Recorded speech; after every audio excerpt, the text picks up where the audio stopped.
بسم الله الرحمن الرحيم. الحمد لله رب العالمين، والصلاة والسلام على سيدنا محمد وعلى آله وصحبه أجمعين. Dear students, today we are going to deal with some flashes on important points concerning Major Barbara, finishing the rest elements of Major Barbara. In the previous class, as you remember, we dealt with the concept of idealism, and the second one was pragmatism. We spoke about that in the class, and now we need to shed lights on some other more two themes or parts or segments related to Major Barbara, the interesting play of George Bernard Shaw. In this session, we need to speak about the plot analysis of the play, and also we need to speak about the concept of poverty and wealth, and their relations and consequences within the society. If we start to deal with some ideas about the plot. The plot, as we always say in a play, there can be a main plot and a subplot. The subplot is supporting actions and events dealing with activities of minor characters. If we start within Act 1, the ideas here in the first part, in this paragraph, are dealing with beginning, the start of the play. So we need to have a sort of comment on important ideas passing in front of us. We read together. Major Barbara opens the play. Major Barbara opens with Lady Pretty-Mort in the library of her house in London, England, as her son Stephen, whom she has summoned, enters. She has asked to see him. She reveals because of her concern about his future financial well-being, as well as that of his sisters Sarah and Barbara. The audience learn that her daughter Sarah is engaged to Charles Lomax, who will not be able to support his family, support her, it means support Sarah, until he receives his inheritance. It is also revealed that her other daughter, Barbara, who has joined the Salvation Army, is engaged to Adolphus Cusins, a Greek scholar who also has an insufficient income, and who Lady Pretty-Mort believes only pretends to be a Salvationist because he is in love with Barbara. Stephen as well should soon seek a wife and will need to provide for his own family, provide shelter and food also. Here a beginning, an introduction to the action at the beginning. For this additional monetary support, Lady Pretty-Mort tells Stephen that she must turn to the children's father, Andrew Undershaft, who is separated from them, living alone because of the different perspectives, different beliefs of him, and his belief is different from the principles of the family. So Undershaft is a wealthy munitions manufacturer from whom she has been separated for many years. The separations because he is working in a field not satisfactory. They don't like this work, and they feel it legally. They themselves feel it illegal. So Lady Pretty-Mort also reveals that Stephen will not inherit his father's business. because each heir to the undershaft enterprise must be a foundling and must, when he dies, leave the business to another foundling. We understand from this point that Andrew Undershaft, the father, he himself was a foundling.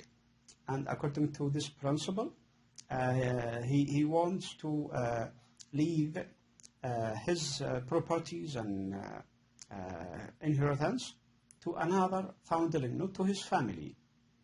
So Stephen, horrified by his father's profession, doesn't wish to take his father's money and is upset when he is discovered that Undershaft is expecting at Lady's Prettymart's house almost immediately. He is not happy to know that his father is going to meet the family soon. Barbara, Sarah, and cousins and Lomax, who have also been summoned, enter the library. Barbara is enthusiastic about seeing her father because he has a soul to be saved.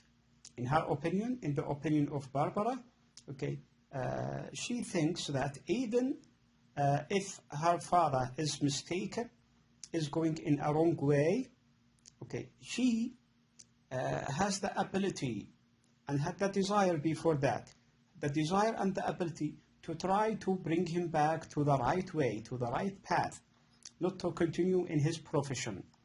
Because as I said, the profession, the principles of this profession is somehow illegal. It goes against the morality of the family as well as against the morality of the society. Undershaft is shown into the room and introduced to his children. He expresses an interest in the Salvation Army, saying that their motto, the motto of the Salvation Army, motto means the logo or the principle, blood and fire. So blood and fire, as we said before, has various explanation. Everyone can express this concept in a different way from the other. So he said that this logo, this motto, can be his, could be his as well, but of different directions. Blood and fire is concrete, is direct, is clear for Undershaft himself, because his profession is in what we say is in the same concept with blood and fire. Now he is dealing with the powder and weapons, producing guns and weapons, okay, used in fighting, used in war, in conflicts. So it is a direct purpose, a direct objective for him. It can be his motto, let's say, I mean clearly, without any difficulty. But what about the Salvation Army? Salvation means securing people, so it is abstract to have it a sort of army. It is not a real army, just the name, okay? It is an abstract, finding a place with this name to try to secure people from blood and from fire. This is what the motto of the Salvation Army. But, as I said, so everyone has his own explanation or paraphrasing of this concept.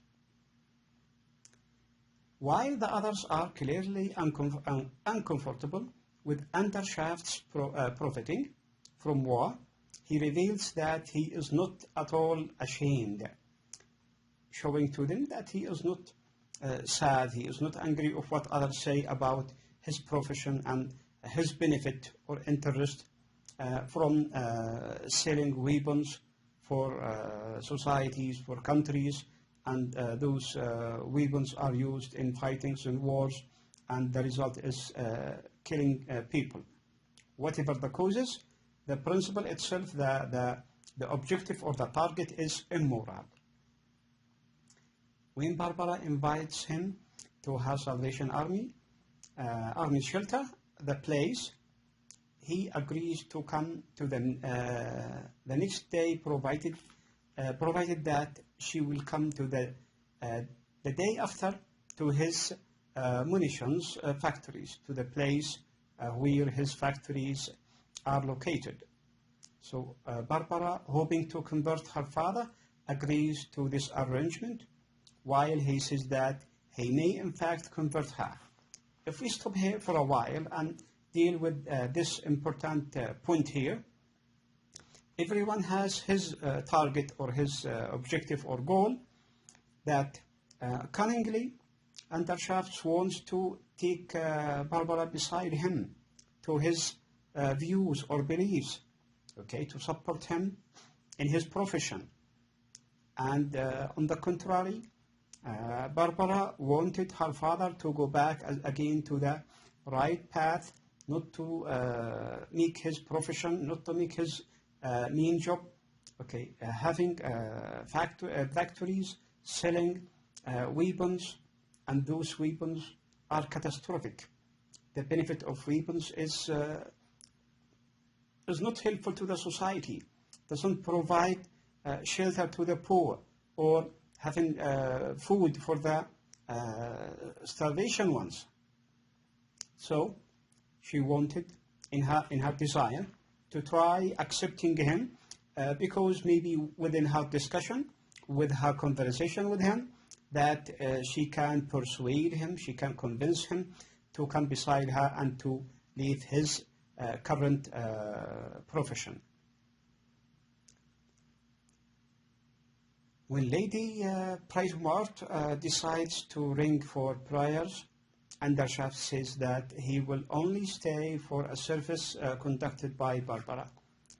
Believes that Barbara, okay, to be enthusiastic with him, and Barbara agrees to conduct one, to make the prayers, the conduct of the prayers according to Christianity. All leave for the service in the drawing room, except for Stevens, who is still disgusted by his father, remains in the library. He is not satisfied with what he knows about his father and the beliefs of that. In the second act, the central events occur in this act. Here we have in the first paragraph subplot dealing with some activities of some minor characters, increasing or supporting the main plot. Undershaft enters and observes as Barbara continues to work on Walker, who becomes more and more comfortable, finally leaving to seek his girlfriend at another shelter. Barbara exits, leaving Cousins to converse with her father Undershaft, who reveals that he considers money and gunpowder necessary to salvation. So this is his belief, this is his perspective, this is his principle. For without them, without money and gunpowder, okay, there is no salvation, there is no security. I mean, we have to think about that. One cannot afford such necessities as honor, truth, and love. Yes, a point of view. Cousins reveals that he has indeed become a salvationist for love of Barbara. Now here we have to say that this character is not straight, doesn't have a clear objective, and he goes according to the wind. Okay, he goes with the wind. He goes beside his profit or benefit. Okay, and the two men discover that their love for Barbara is in what they have in common: Cousins and Undershaft. Okay, Undershaft says he will convert Barbara to preaching his gospel. Again, I mean, his gospel, what we say, his gospel is not the real gospel, but his gospel is money and gunpowder. Okay, to reach the end, that end will buy the army. So here is a decision, or not decision, let's say a plan by Undershaft. So again, this army, it is an organization that he finds useful because it causes workers to be honest and happy. In his work, in his factories, he wanted Barbara beside him because of her preaching will make the people, the workers, a little honest and happy, and thus less likely to form unions or become socialist, because we know that he is a capitalist. He thinks only of money, to get money by any means. When Barbara returns, Undershaft offers her money, but she refuses. Why? Believing his money to be tainted. Gaining the money from powder and guns, these weapons are used of killing innocent people. In her opinion, it is tainted, not right, not sound, not pure. Because of what? Because of his profession, the profession of the father.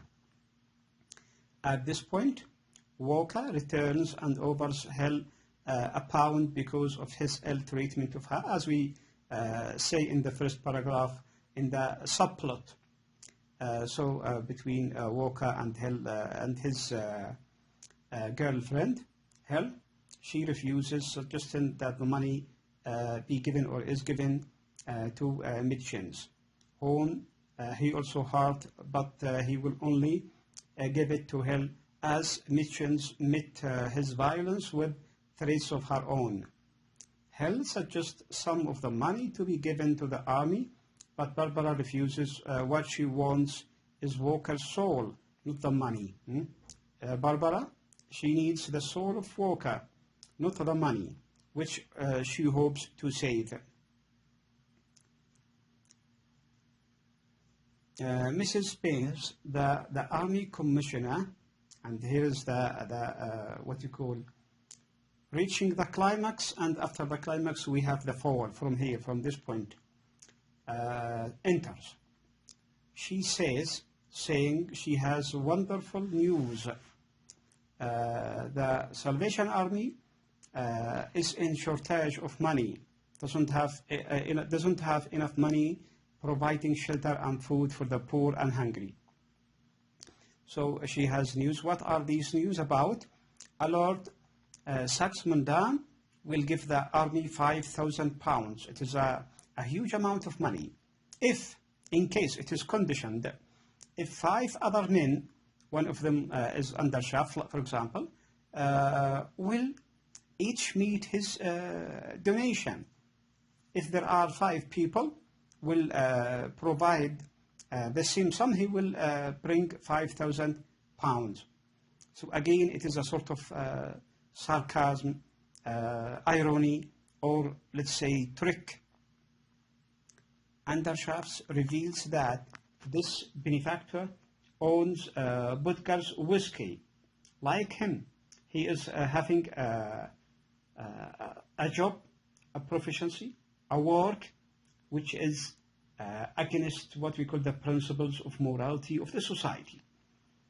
A fact that does not dissuade Mrs. Paynes, who asks Undershaft for £5,000 as well. For what? Asking Undershaft to provide this £5,000, and Saxe-Mundham will provide also £5,000 after finding 5 donators.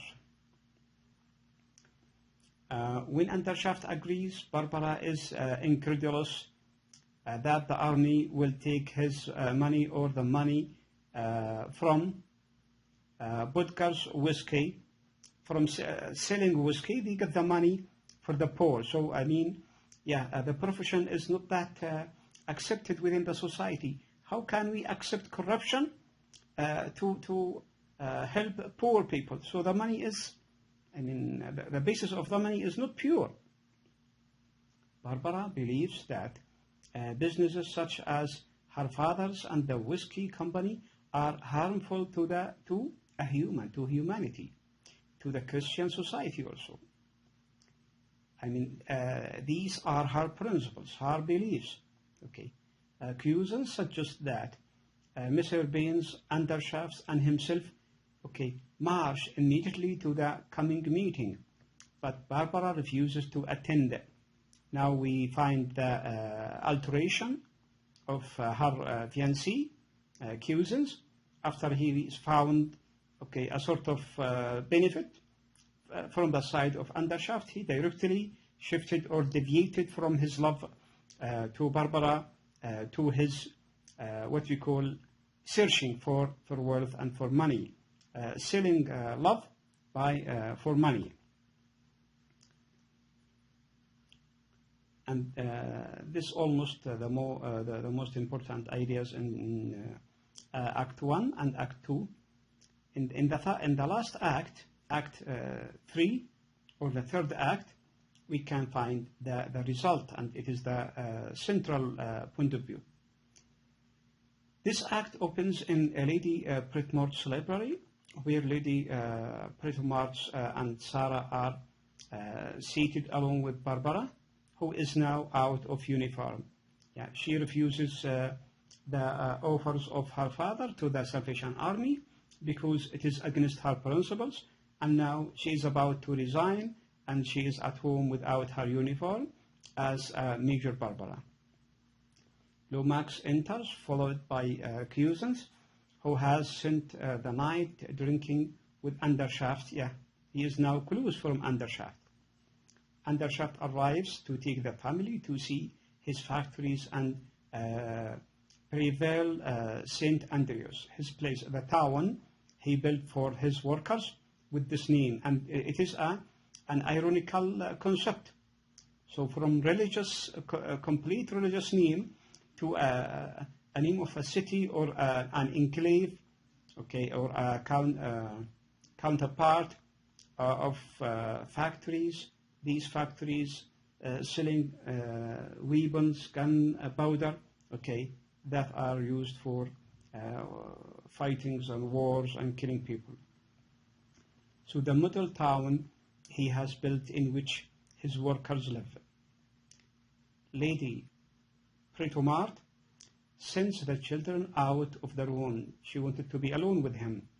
Alone with her husband, she immediately tells Undershaft what income Barbara and Sarah will need, and he agrees to provide it.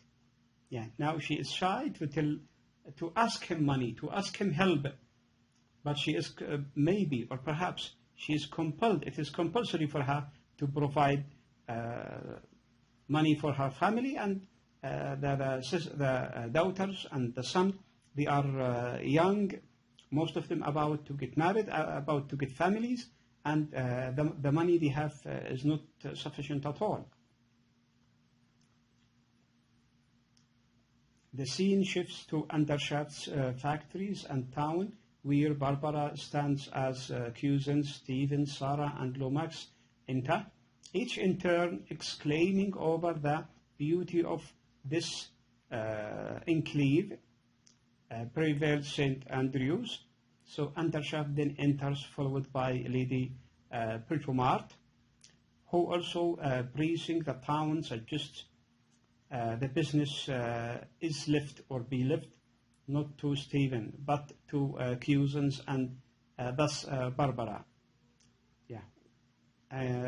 This character, the colored or double-faced character, now he is shifting from being loyal lover to Barbara. Now he is ready to sacrifice his love for money and for rank also.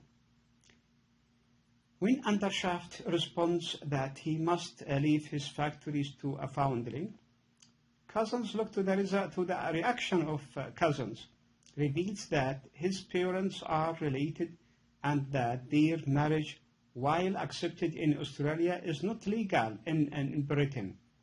Now he confirmed that he is a foundling. He is not of what you call right origin or legal lawful origin. Why?